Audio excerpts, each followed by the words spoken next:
Goeie en van harte welkom bij dit extra verkiezingsprogramma van Omroep Friesland.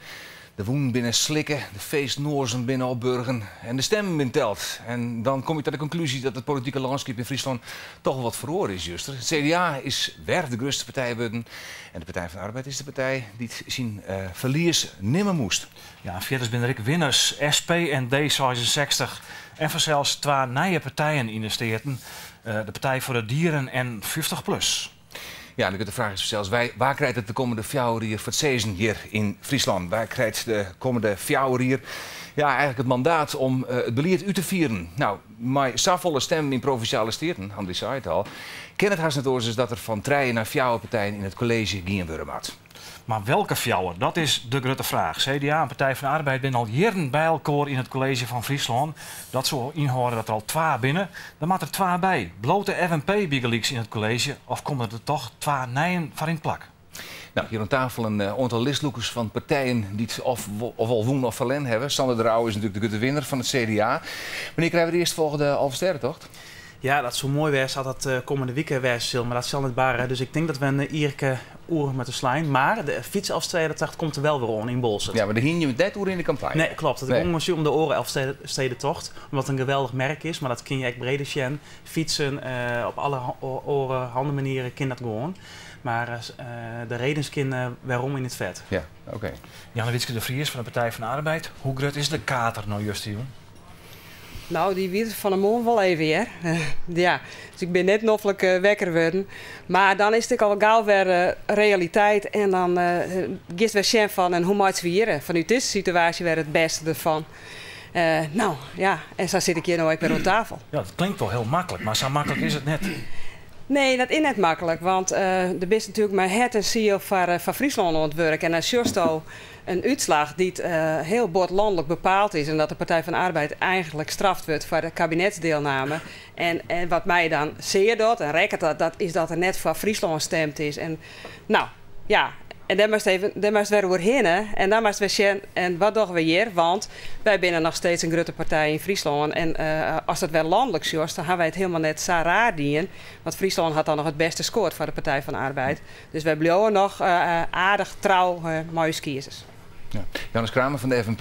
Ik fjouwde lang inzetten, maar hij en ziel van Friesland. De vraag is dat je hem maar trok in kennen als FNP. Jo als deputaire. Ja, dat is natuurlijk altijd de vraag, want daar heb je verkiezingen voor en die mag je altijd eerst al als je zelf. En jou is een voorzichtig antwoord? Nou, als het om de FNP loopt, gaan we terug. We hebben juist er licht wond, dat heeft hem net vertaald, die zit, spietig genoeg. Maar het lijkt net aan de FNP, hè? Nou, dat weet ik niet, maar ik denk dat wij zoen wat wij dienen hebben, alles uit de kast hebben, in het al dit Haagse geweld. Dat hier wel wat minder Den Haag en wat meer Friesland wezen mag. In de uitslag wat dus onbelangrijk. Maar ja, dat is nog een keer wat het is. Ik ben wies, maar de fjouwers zit niet te hebben. Ik lauwer wat meer hand. Maar ik zie toch een bevestiging dat de FNP het goed dient heeft bij de kiezers. En wat is wel belangrijk, we er graag maar trok in. Want de oude fjouwer hier een protte verzet. En dan maken we maar verder. Ja. Klaas Kielstra van de VVD. De skeer behind als partij. Is dat jouw verdienste? Nou, ik denk dat het de verdienste is van het hele team van Friesland. We hebben mij dwalen weer West. We hadden natuurlijk fjouwer hier hebben we een hele constructieve oppositie gevoerd. Die heb ik een aantal zaken gerealiseerd. Mensen hadden het herkend. Maar wie wil even af en toe pittig. We hadden natuurlijk het nodige meemaken in deze oude weekend. Maar gewoon positief te bloeien en het verhaal uit te lezen. Hadden we toch denk ik een knappe uitslag gerealiseerd. En we beginnen wel rekken met jou net. Maar ja, meer in. Nou, ik denk dat we de keer redelijk beperkt hebben. Ja. Margriet Mulder van D66 dat besluit van 12 treien zitten. Is dat het Pechtold-effect wat je hem belangrijk? Nou, zonder Pechtold... Kom je nergens? Nee, dat wil ik niet zeggen. Maar Pechtold heeft daar natuurlijk ook aan bijgedragen, het landelijk beeld. Maar zeker ook hoe we ons in Friesland hebben opgesteld. Hè. We hebben ons ook positief opgesteld, evenwichtig. We hebben ook een evenwichtig programma. We zijn heel veel de straat op gegaan. We hebben de mensen opgezocht. We hebben dat in het bijzonder gedaan met ingespreksacties. Dat je dus niet zelf gaat vertellen wat mensen moeten denken, maar vraagt waar bent u mee bezig? Wat houdt u bezig? Waar maakt u zich zorgen om? En dat heeft je hem die extra zit opleveren? Nou, dat kan je niet zo één op één duiden. Maar gewoon je laten in gesprek met mensen is natuurlijk wat je moet doen als politicus. Ja. Dus wij sluiten zeker niet uit dat dat bijgedragen heeft. Het heeft wat opleveren in elk geval. De winnaar van de verkiezingen hier in Friesland voor het CDA. Je bent de Gustavudden, je zet er de koers uit voor de komende 4 jaar hier. Wat zal de belangrijkste verroring worden als het gaat om de Friese politiek? Nou, ik denk dat het ermee begint de komende dagen en weken dat je tot een hele goede collegevorming komt waarin alle partijen de kans krijgen om mee te kunnen doen, hun verhaal kunnen doen. En dat is wel de focus even voor nu, want dat is iets wat heel zorgvuldig moet gaan gebeuren. De focus voor het CDA in de campagne was rond de Vadermierskip. En provincie die meedenkt, die faciliteert. Dus dat zijn wel wat grotere thema's die wij... Ja, dat is redelijk algemeen, want die is er minder rond voor de Meerskip. Dus wat zul je een belangrijkste speerpunt wezen? Nou, die zijn de afgelopen weken duidelijk gemaakt. Wij willen graag toe naar een lastenverlichting, omdat Friesland de hoogste autobelastingen kent. Minder opcenten, inderdaad. We willen toe naar het werk maken van werk, zorgen ervoor dat dat geld rendeert, dat kredieten ook terugkomen voor nieuwe generaties. We willen door, ook met het bestaande programma. Er zijn ook een heel aantal goede initiatieven genomen die net in de steiger staan en die nu aan de vooravond staan van uitvoering. Dat moet je ook zorgvuldig doen. Dus er is gewoon veel te doen. Dus echt het thema On het Work. Dat was niet alleen de slogan voor afgelopen weken en maanden, maar zeker ook de slogan voor de komende 4 jaar. Eindelijk ontwerk eigenlijk. Eindelijk ontwerk. Ja, wat mij betreft wel. Ja. En wat oor en ek, want waar Action dat al werken is. En nou terugzetten. Ja, Jan Witske de Vries van de Partij van de Arbeid. Ken je maar het CDA, ik weet de voeten. Ik nou een campagne en ik de laatste tijd in de steden dat je nog wel eens bij elkaar in de vieren zitten. CDA wel wat minder. Nu al heel duurt Jan, Jim zegt gewoon staat er ook in als nul. Zou je lucht in om als tweede partij met het CDA om te schouwen? Dus wat wij graag willen, dat is het collegebeleid van een periode, het coalitiebeleid, dat terugzetten. Want daar hebben wij ook een soort in geïnvesteerd. En wij tekenen dat er een hele goede koers ligt, maar een hoog investeringsniveau van Friesland. Dus voor gelegenheid, dat hebben we in de campagne heel tijd onjoen. Daar gaat het dus om. En dat moet werken wijzen wat blijvend is voor de toekomst. Maar ook op korte termijn nog heel tijd een flinke impuls aan die Friese economie aan en aan het MKB. En wij gaan ook in de campagne vooral accentlijnen op die relatie met het onderwijs en bedrijfsleven. Dus daar zullen we ook mee terugzetten, universitair onderwijs hier realiseren in Friesland. Dus zullen we maar terugzetten, je gaat dus al vanuit dat je met het CDA komen. Dat is belangrijk. Ja. Voor u dat zijn belangrijke ingrediënten van een coalitieprogramma. Dus die jou ook, je maar even om, maar die ben ik net verrassend, omdat we daar in de campagne heel tijd op tamboureert hebben. Dus dat is voor de Partij van de Arbeid ook griezelig belangrijk. Dat hoge investeringsniveau dat wij hebben om Friesland echt beter door die crisis heen te manoeuvreren en dat voor de toekomst goed te doen. Dat vinden wij ook griezelig belangrijk. Ja. Is de vraag natuurlijk, de tweede coalitiepartij nog is de FNP, Hannes Kramer. Zul je van jezelf nog een plak in het Nijencollege, maar Sander Rauwe van het CDA? Ja, waarom net? Nou, de vraag is haar beantwoord je misschien. Waarom zou het net kennen? Nou, ik denk dat dat even de verhouding het kennen we teruggaan maar wat we met wandelen hè? Of krijgen we een hele ingreven accentverschilling. En maar je een pasje ook daarbij. Verwacht je zo'n accentverschilling? Nou, het is nooit verkeerd om even het beleid wat je hebt bij te stellen op nijt heeft je alleen van de verkiezings, maar het maar net een totale omslag wezen dat we in één keer heel wat oorzdwang in, want we hebben oude fjouwer hier een soort investeerd in de Meerskip, in Friesland, in werk. Nou moeten we onder slagmachine aan. Ik denk dat dat een goede zaak is. Nou komt het de uitviering. Nou, daar willen we graag om mooi helpen, want ik denk dat de oude fjouwer hier hebben site en nou zullen we crispy matten. En de FNP docht er graag om mooi. Ja, binnenpunt van Jim zei zoals FNP, als dat net trok gaat, als dat net maar trok werken wordt, dan hoeft het Fries niet meer. Nou, het is nou net de tijd om dan of dadelijk zal ik er blokkades deel te lezen. Het is heel onverstandig geweest natuurlijk voor Jim. Nou, je moet natuurlijk aanstaan interpreteren, maar de informateur of wie dat dan ik maar wordt, zou je helderheid scheppen. Maar wat FNP onbelangrijk geeft, het maar de koers die het inzetten is de oude fjouwer hier. Dus wat dat betreft denk ik dat er een brede basis luidt om daar maar verder te gaan. En ik geloof dat er best een heel soort partijen ik al mooi van kennen zoen. Ja, Sander de Rauwe, FNP biedt hem dus aan. Die is als derde partij beschikbaar toch? Ja, in het verleden als CDA toch vaak voor de VVD kiezen. Spelen je dat soort zaken niet mooi? Hoe ging je daarmee om? Ja, laat ik vooropstellen dat wij ons ook aanbieden en dat het van absoluut geen vanzelfsprekendheid is, hoe logisch het ook klinkt dat het CDA opnieuw in het college zit. Ik vind het heel aardig dat u dat overal presenteert. Voor mij geldt oprecht dat een college altijd gevormd wordt door meerdere partijen, dat je het met elkaar ziet zitten. Dat geldt ook gewoon voor het CDA, ondanks dat je een hele mooie uitslag gehad hebt en de grootste bent. Dus ik ben niet zo ver. Zeg je demo dat je als duurste partij op voorhand net zei dat je in het college komt? Nou, dat is geen wet in Nederland. Dus ik hoop van harte dat we in het college komen. Daar willen we heel graag ons best voor doen. Nee, misschien net, maar misschien ook wel. En ik wil voor de zekerheid zeggen, het is geen vanzelfsprekendheid. Ook voor ons geldt dat we mee gaan doen. Ik hoop van harte dat we de ruimte ook krijgen om het formatieproces aan te vangen. Maar er is nog geen uitkomst. Jo nemen de VVD nog net een liets voorsprong nemen op de FNP als het daarom gaat. Laten we eens even jaren naar wat de commissaris van de Koning, John Jorisma, juist in uw rechtstreekse uitsturing zei. Ik ben de VVD'er, maar ik spreek nooit namens de VVD. Wat ik wel vind, dat bij de vorige verkiezing vond ik het jammer. Toen waren de VVD weer de winnende partij en die waren toen uitsluiten. Dat vond ik jammer. En ik hoop je dat ik denk nou dat er hier wel eens erop uit zal kunnen komen dat we meer dan 3 partijen nedergaan. En dan zou ik het net verkeerd vinden als de VVD daarbij aan zou sluiten. Ja, dat zou dus de commissaris van de Koning, John Jorisma, Klaas Kielstra. We hebben een belangrijke stiepen nou dus in het provinciehuis. Kat en bakje zoek ze. Ja, de commissaris is natuurlijk VVD'er, maar de commissaris is vooral de commissaris van de Koning. Ken hij dat zo zitten dan? Dat meek zijn broer. Nou, dat is voor rekening van de commissaris zelf. Ik stel in ieder geval wel vers dat er nou 4 partijen nodig binnen van een nieuwe brede coalitie. En als je getalsmeerder zeggen, en ik tegen programmatisch want wat dus biedt, denk ik al jaar, is werk. Hè? Dat is zwaar van Friesland, hier een banen. Nou, dan past denk ik de VVD uitstekend in. Waarom zo'n verliezende partij in het college, Matten? Nou ja, de verleden keer hadden we 3 verliezende partijen die samen een coalitie vormen. Dus dat blijkt in de Friese politiek een enkel probleem te wezen. Dan ben je net zo wies, maar nevens mij. Dus toen je nooit te wezen, Matten. Nou, het ging verleden keer denk ik voornamelijk om het proces. Hè. Het proces ging merkwaardig. Er ging van alles mis. En dat had eigenlijk wel 2 jaar lang heel erg zwier west in de steden. En ik denk dat we met name zwaar moeten hebben voor de zorgvuldigheid van het proces. Laten we daarop investeren. We weten dat net iedereen mij kan doen. Dat weet ik iedereen in de politiek. Maar dat proces om te komen tot een coalitie met goed vorm aan. Ja. Margreet Mulder van D66, Josaan Juster, ik al in uw rechtstreeks uitsturing. Wij zijn er klaar voor. Je willen heel graag mooi dan.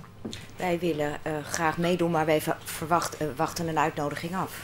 Ja, dat is het correcte antwoord, maar eigenlijk zit je wel van steen te popelen. Wij zijn er klaar voor. Ja. Dat is iets anders dan wij staan te popelen. Wij zijn er klaar voor. Ja.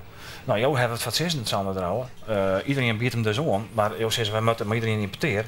Maar er ben ik nog zaken als windenergie. Heel kwaad, zonnepaneel, Zuid-VVD, die wil helemaal net windenergie. Dat soort thema's die spelen al een rol bij jou? Nou, ik denk bij ons allemaal. Er zijn heel veel onderwerpen die ook voor de komende jaren opnieuw bepaald moeten worden. Er is natuurlijk beleid uitgezet, maar er moet ook nieuw beleid gemaakt worden. Dus ja, ik denk dat dat in de formatiefase zeker aan de orde hoort te komen, absoluut. Ja. Johannes Kamer, ik zeg nog even naar jou. Je winnen, je hebt meer percentage stem, je hebt jou die goed in. Ja. Hoe frustrerend is het dan om nou te bungelen eigenlijk? Ja, dat geldt voor iedereen. Iedereen bungelt op dit moment. Dus, en dat jet er gewoon bij. Mag ik net hoe zeuren.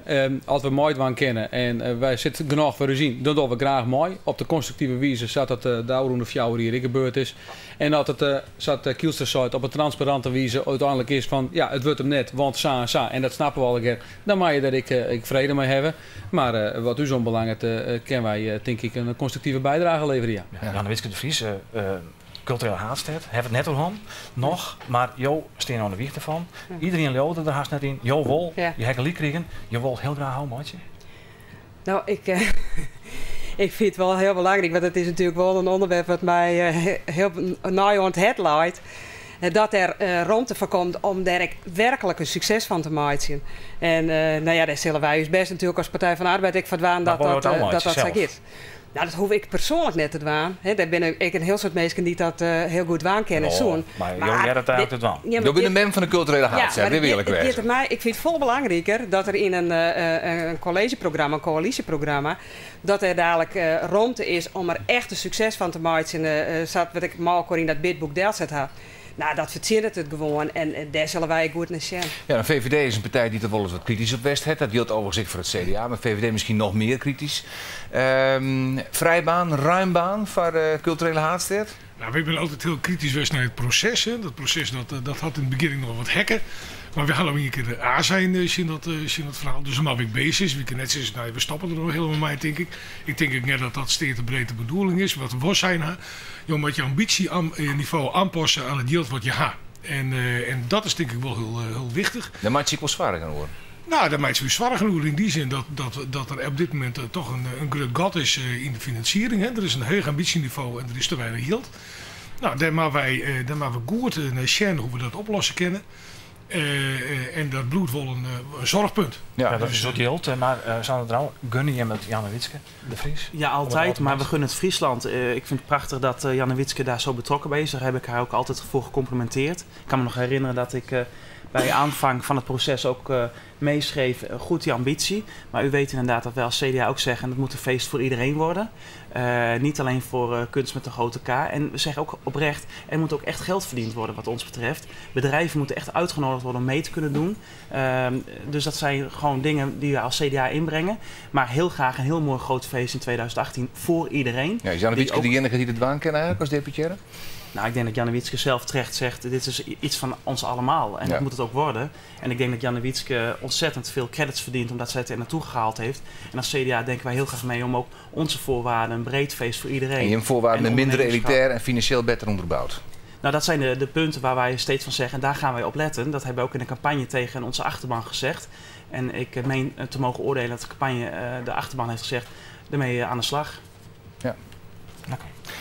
De Wienmoen, laten we het daar nog eens eventjes over hebben, want dat bedoelt een heikel punt. De VVD had al zijn van die doelstelling, die afspraak die maakt is, Maaitrik, die 430 en nog wat megawatt. Laat maar. Als je met het college komt, wordt die afspraak op zijn? Nou, we zullen in ieder geval heel kritisch zijn naar wat er nou leidt en hoe we dat verminderen kennen. Dat zit ik in het verkiezingsprogramma. Ja. Zwaar dat het minder kennen. Nou, dan binnen op dit moment loeren van Den Haag dat er mogelijkheden binnen. Nou, ik denk dat we dat uitnutten moeten, dat we benutten moeten om te zien over die objecten die er nou leidt naar beneden brengen kunnen. Ja. Is deze als een zeggen het ermee eens? Zou dat voor jullie een punt wezen om in het nieuwe collegeprogramma vers te lezen? Wat voor ons belangrijk is ten aanzien van dit punt is een samenhangend plan voor verschillende vormen van schone energie. Waar wij nu ongelukkig mee zijn geweest is 1, het proces, samenspel met de bevolking. En 2, dat er steeds in parten eerst gefocust werd op windenergie en vervolgens op zonne-energie, alsof dat 2 verschillende soorten dingen zijn. Het gaat allemaal om schone energie en om duurzame energie. En daar zijn tal van mogelijkheden voor. Maar de afspraak, Maaitrik, die leidt er. Dat is een keihard convenant. Die afspraak die er ligt, daar hebben wij ons aan gecommitteerd, die 530 megawatt. Daar gaan we de discussie niet opnieuw over openen. Nee. Maar de toekomstige opdrachten, daarvan willen dat het een samenhangend plan wordt. En niet stukjes en beetjes. Zeker niet bij zo'n belangrijk, maar ook zo'n moeizaam liggend onderwerp. Johannes Kramer, FNP, je hebben eigenlijk zelf ik gedacht dat je binnenhellen, zou het er nog een taal uit, maar de Wienmoen. Hoe maakt het verder, als jou in het college verder wil? Nou, ik geloof dat eerst meneer Kamp maar eens onjaar wat hij er maar dwaan zal. Als inderdaad dat wij wel eens op Oosterdiek zetten, dan wel in de Isomar. En wat dus onbelangrijk, we dus houden onder besluitvorming die het in december tot de steert naam is. En het is 430 een heel maximaal dan Wienmoen, maar minder mooi van u zeker ik. Ja, maar je zit er nog wel maar een optie waarvan een heel soort mensen zitten en Kamp voorop. Dat ken het. Welke optie? Nou, bij de Oosterdiek, ja, dat moet hij dan sissen. En de heer De Rauwe had ik in trouw gezegd van nou, als er net een afspraken had, dan laat het dus betreft iepen. Nou, daar stiepen wij hen in. En ik denk dat we dan eens even zien hoe het komt met Kamp. En daarna maar we zien wat wij er dan met zullen. Maar voor u is de besluitvorming staat hier wist is uitgangspunt. Verder willen wij net gaan. Ja, hoe dat komt met Kamp, maar altijd alwaarts zo. Dat deelt sowieso voor VVD natuurlijk als een bond in het vrienden kennen. Laten we eens even zien naar het sociale domein. De vallen hield die guttere gatten. De gemeente moet een heel soort van het sociaal beleid opvangen, een heel soort taken naar het taskit krijgen. De rol van de provincie is daarin lietser worden, maar kan de provincie daar in het nieuwe collegeprogramma toch nog weer een nieuwe verantwoordelijkheid in nemen, meneer De Rauwe? Nou, wat het CDA betreft is sociaal domein ook zorgen dat er banen kunnen komen door het bedrijfsleven. Dat kun je doen door bijvoorbeeld lastenverlichting. Daar kunnen wij als provincie wat aan doen door inderdaad de bekende opcenten te verlagen. Tegelijkertijd zeg ik er direct bij, het sociale domein ligt heel bewust bij de gemeenten. Waarom? Omdat de gemeenten veel dichter bij inwoners staan, veel dichter dan de provincie. De provincie heeft er geen taken in en krijgt er ook geen geld voor van het Rijk. Dus je kan je geld wat nog steeds spaarzaam is voor andere taken die je wel hebt gebruiken voor dingen dat geen onderdeel is van je takenpakket. Onze stelling is, leg de verantwoordelijkheid daar neer waar die hoort, zo laag mogelijk. En dat is bij gemeenten. En mijn stelling is ook, gemeenten gaan daar gewoon knap mee om. Ja. Laten we niet doen alsof het hier in Friesland, dat die gemeenten er een potje van maken. Dat vind ik een disqualificatie van onze raadsleden en wethouders en alle ambtenaren die daar goed werk aan doen. En dan moet je als provincie daar niet voor de voeten gaan lopen. Maar toch is de help onnodig in Gongeval, dat gemeenten er geen potje van maken, maar wat er mee hield. Ze is dan net van provincies. Steen ze bij? Kijk, de provincie is geen pinautomaat van de gemeente of van dit kabinet. Dus als gemeenten er zelf niet uitkomen, wat ik op dit moment nog niet zie in Friesland, laten we ook niet beelden hier neerleggen die er niet zijn. De gemeenten in Friesland geven tot nu toe aan dat ze er goed mee aan de slag kunnen. Als ze er niet mee aan de slag kunnen, vind ik dat zij dit kabinet van VVD en PvdA daarop moeten aanspreken. Die hebben heel fors bezuinigd, die hebben daarvoor getekend. En ik weet zeker dat we daar met z'n allen de druk kunnen opvoeren in Den Haag. Jongens, onze Friese gemeente redt het niet. En dan kan de provincie wat mij betreft, en dan wil ik graag aan bijdragen, meewerken aan een lobby van Rijk, let even op, zorg wel voor dat je het goed doet. Maar je moet er niet voor gaan springen of als provinciale pinautomaat overal maar geld gaan strooien terwijl het niet jouw taak is. En net een probleem verstellen, al het probleem dan het is. Dat zal misschien wel komen, maar dan spring je hem in de bres. En dan wat mij betreft kan mijn lobbykracht ingezet worden in Den Haag om tegen het kabinet te zeggen die hier verantwoordelijk voor is, jongens aan de slag. Maar nogmaals, het kan niet zo zijn dat de provincie die hier geen taak op heeft overal maar geld bijlegt. Dan loop je mensen ook voor de voeten. Even hoe het verleden van de opcenten. Prachtig natuurlijk. We willen minder belasting betalen. Janne Wieske de Vries van de Partij van de Arbeid. Dat budget wel, wat de plan van de CDA trok. Je mag het heel wel ergens waaien voor de dingen die je maar uitvieren willen. Ja, daar lijkt voor u wel een probleem. Want in het plan van het CDA zou er 20 miljoen structureel bezuinigen worden matten op de provinciale begrutting. En dat zou dan in die wegensfeer ziekje matten. En wij weten dat het wegenonderhoud in Friesland een soort zwaarigheden gaat, want we hebben een heel soort nieuwe dieken en online. Nou, dan heet het minder kleer, maar de zwaar. Die niet met onderhouden worden. En de veiligheid vinden wij als Partij van de Arbeid vanzelfs ook heel belangrijk. Dus ik zie nog net dat er 20 miljoen bezuinigen worden op die infrastructuur. Dus daar vind ik wel een heel dreig punt. En wij denken dat het op een andere manier echt daar lestenverleging komen kist. Nou ja, dat hebben wij in de campagne gewoon dat kist in energiezuinig maatje van Wenningen bijvoorbeeld voor elkaar krijgen. Dus wij zitten wat op een andere manier naar te zien, maar dat is wel een punt wat goed onder water komt, maat. Ja. Heel korte vraag nog, Sander Drouw van het CDA. Heel kort antwoord ik graag. Hoe gaat het nog verder? Wanneer is die informateur bekend en wanneer hebben we een college? Waar mik je hem op? Dat begint er wat mij betreft mee dat partijen aangeven het CDA kan het voortouw nemen. Dat is gebruikelijk, maar dat vind ik ook goed om te weten. En dan hebben wij ons huiswerk klaar. En dan betekent dat wij om en bij het weekend misschien de eerste stappen bekend kunnen maken. Dank u wel. Ja. Oké, dank u wel voor een tafel voor dit moment.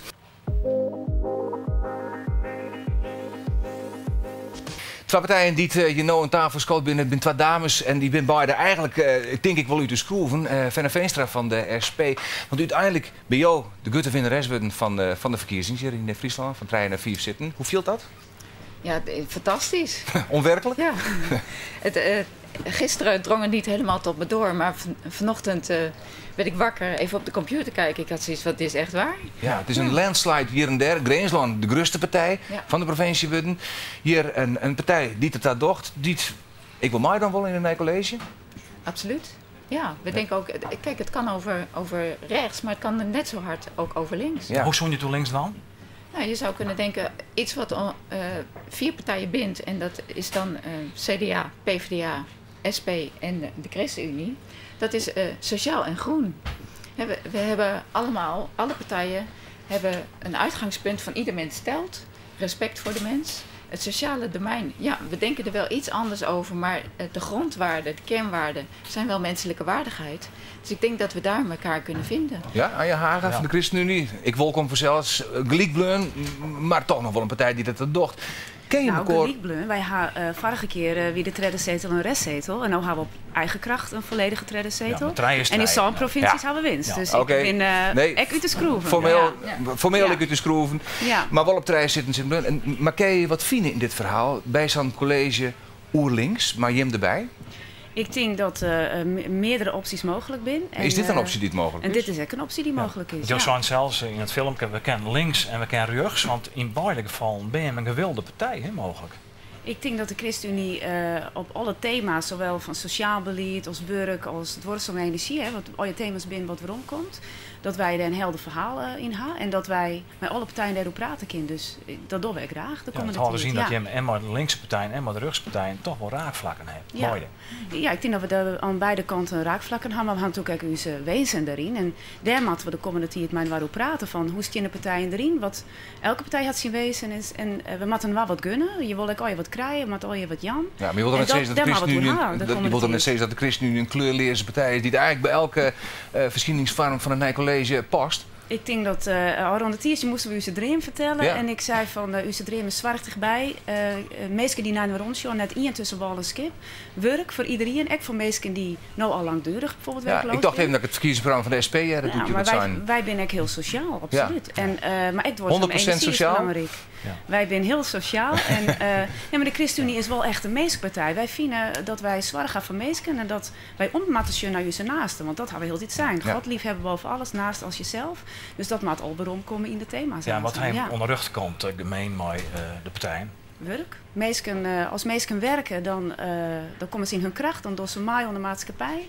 En dat is de beste voorwaarde om je leven te leiden. Dat je eigen inkomen hebt en dat je eigen verantwoordelijkheid neemt in. Dus daar jou ook heel erg in. Dus ik denk dat we daarin echt goed met de partijen praten kunnen. Venno Veenstra, SP, je zei nou, we kennen mooi van in een linkse coalitie. Toch iets via makkelijker geweest. En dat de PvdA de grootste partij wordt zo. Dan hier het meer van de hoorlijn, denk ik zelf, als wanneer het nou het CDA het is net. Of deel je die mening net? Dat denk ik wel.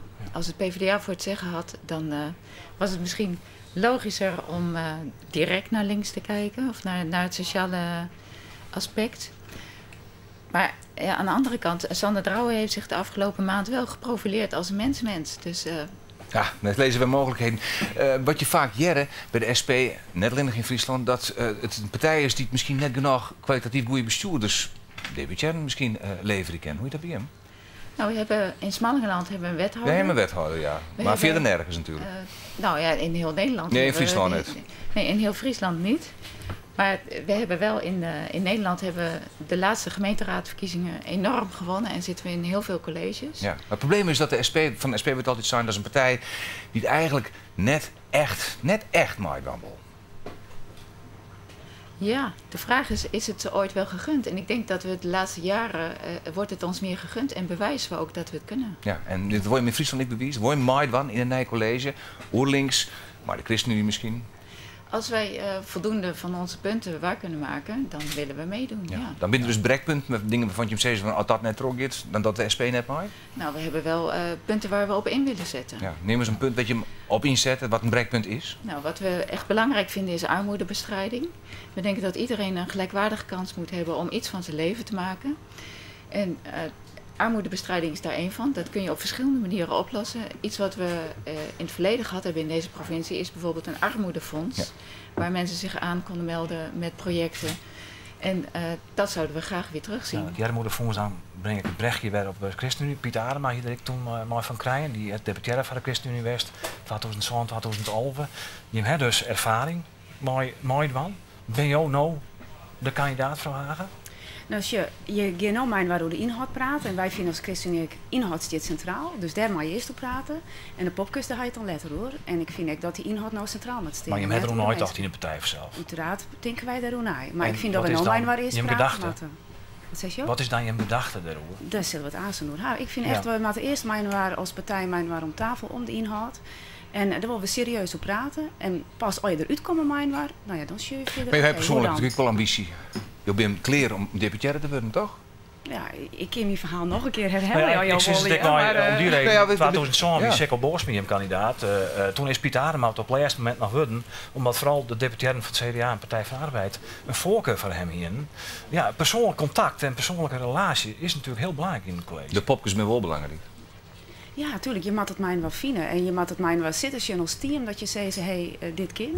En dat zal de komende tijd ook uitwezen, denk ik. Want dan praat je mij waar. En dan zeg je, hey, dit wordt echt een goede match mij waar. Ja. Of net. Ja. En dan wees dat echt wel een bepaalde kant op. Wat je natuurlijk vaak zorgen is het meeste stemmen op een partij. Op de nummer 1 van de partij. En als je op de ChristenUnie stemmen en de nummer 1 stemmen, dan stem je op Anje Hagen. In de veronderstelling dat als die partij in college komt, dat die Anje Hagen dan ik deputaire wordt. Jo, houden wel vol, hè? Je geeft maar erop. Ik denk gewoon logisch nou. Ja. Nou, ik denk de ChristenUnie, meesten hadden het waardeerd dat wij constructief zijn, betrouwbaar, dat is landelijk, dat wij gedoogpartner zijn, dat we het echt waardeerd. Dat wij kritisch oppositiepartij, maar echt heel constructief met de coalitie denken we het echt waardeerd. En meesten snappen heel goed dat we nou met de partijen op tafel gaan en op inhoud praten zullen. En dat we dan aanstaan de popjes invullen. Ja, je wordt zo net zeggen. We zullen het dan de komende dagen al wat zien. Anja Haga van de ChristenUnie en Venno Veenstra van de SP, dank u wel. En wat wacht je nou? Ja, ik onschoolt hier om tafel drie journalisten, Adriaan de Vries van de Lelter Kranten, Erik Betten van het Fries Dagblad en Hajo Bootsma van Omroep Friesland. Adriaan de Vries, om met jou te beginnen. Wat vond je het meest opmerkelijke aan de uitslag? Nou, dat behalve dan Partij van de Arbeid die het heel fors verlen heeft en SP die het knap woon heeft, dat de verschoningen een beetje in de marge blijven binnen. Ja, dat we hier van tevoren Gutter inschat erbij? Nou, hier ken, maar een hele motte partij en dat verhoort een zeteltje of krijgt net zoals ChristenUnie. Maar vooral de Partij van de Arbeid, dat valt erg op dat die een hele dikke dreun kregen. Ja, Erik Betten, de hield die door de verliezers zijn. Ja, het is het landelijk effect. En de winnaars die zeggen, ja, dat hebben wij die. Ja, dat is juist wel vaker. Ja. En ja, je weet het nooit vanzelfs. Maar het is wel zo dat we een tendens zien hadden de laatste verkiezingen al. Nou, hield hij meer nivellering tussen partijen. Hè? De Grutten worden lietser, de lietseren worden wat grutter. Versplintering? Nou ja, versplintering kun je zeggen. Nou ja, er is nou een soort speelveld van nou ja, size partijen die het misschien zo'n die goed zaken dwaan kennen. Dus hartstikke interessant, maar echt wel een oren situatie als in het verliezen. Ja, joh, jouw partijen binnen dus nedig. Hè? Dat maakt het was voor de komende 4 jaar hier, denk je dan? Nou ja, de vragen zijn, ging je hoe links of ging je hoe rechts? Welke kant wil je uit? Dus, wat laat het meest voor de hand? Maar het CDA die het voortouw neemt mij, maar Sander de Rauwe die het misschien een wat rechtse profiel binnen het CDA heeft. Als ze eerst dat zullen nog maar blikken matten. Krijgen we een college hoe rechts? Is dat die verwachting? Als je zeggen naar het profiel van het CDA op het stuit, dan zou ik zeggen ja, dan is rechts is een logische kaart. Het is heel helder. Hè? Hun programma, als je daar zegt en zeggen, dan is het heel botrucht op ja, de provincie heeft een lietse rol. Ja, tekst wat ik Adriaan de Vries dat het rechts niet. Dat denk ik net. Er is hoe rechts eigenlijk net goed een meerderheid mogelijk. Het CDA is wel een beetje rechtsig de oude tijd. De VVD is een rechtse partij. Die twee zijn in de moed om in een college mee te doen, maar daar zullen dan andere partijen bij moeten. PVV is ik rechts, maar die was er net bij gaan.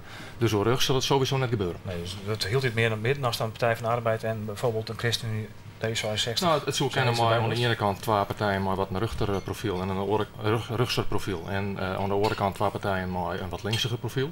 En dan kan je een heel soort keuzes maken. Maar je kan een linkscollege vormen, want daar is wel een meerderheid voor. Ja, dus dat is eigenlijk dan makkelijker. Maar je hebt wel het CDA natuurlijk niet de lead hebt. Nou, het CDA heeft wel de lead, maar die kan zich samen verspillen. Ja. Ja, en misschien worden ze wel iets meer, want je hebt me Sander de Rauwe. Nou, dat denk ik eigenlijk net, maar misschien is ze oren van. Het verbaasde mij enigszins, ja. Ja. En Erik Betten, laten we nog even hebben hoe de opkomst, 54%. De legitimatie van de provincie als oerhiet wordt wel heel veel lietser, hè? Dat lijkt een groot probleem. Ja, en dat lijkt er al langer zelfs, maar...